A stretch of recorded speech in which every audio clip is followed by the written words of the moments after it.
How does wind create all the ocean currents? Ocean current are mostly not created by wind. While wind can play a role, often minor, in shaping surface ocean currents, it is not the main or only factor. Furthermore, wind plays virtually no role at all when it comes to deep ocean currents. The main drivers of ocean currents are as follows. 1. The Coriolis force. The rotation of the Earth causes two main inertial forces.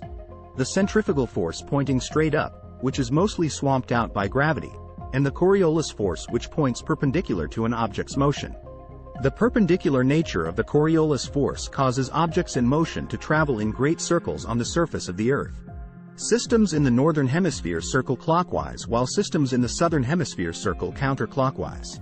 The Coriolis force is very weak, so it has little effect on which way the water spirals in a sink as it drains. But when a lot of water is involved, such as in the ocean, the Coriolis force plays a large role. Because of the Coriolis force, the major ocean currents in the northern hemisphere tend to spiral clockwise and they tend to spiral counterclockwise in the southern hemisphere. The Coriolis force is an inertial force that arises from the Earth being in a rotating reference frame. The Coriolis force is not imaginary or fictional, but is simply inertial, meaning that it is very real in the rotating reference frame, but is not fundamental as it arises from the motion of the frame itself. 2. Density differences. Fluctuations in both temperature and salt content lead different regions of ocean water to have different densities.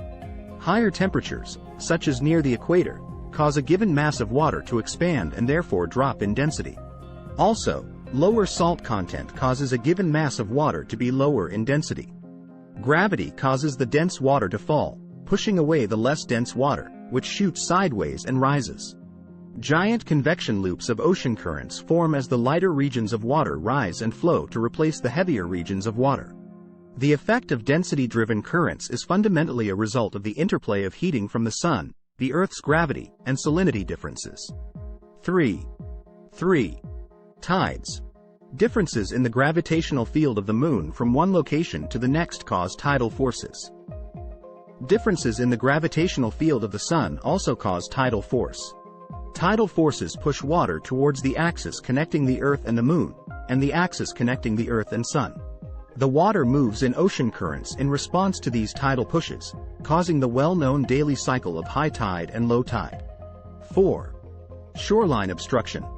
Although ocean currents are not directly generated by the shoreline, they are certainly shaped by the shoreline. As the water in an ocean current moves forward under the push of the forces listed above, it inevitably runs up against the solid mass of land and is deflected along the shoreline. The above-water shoreline, as well as the shape of the ground under the water's surface, both affect the direction of ocean currents.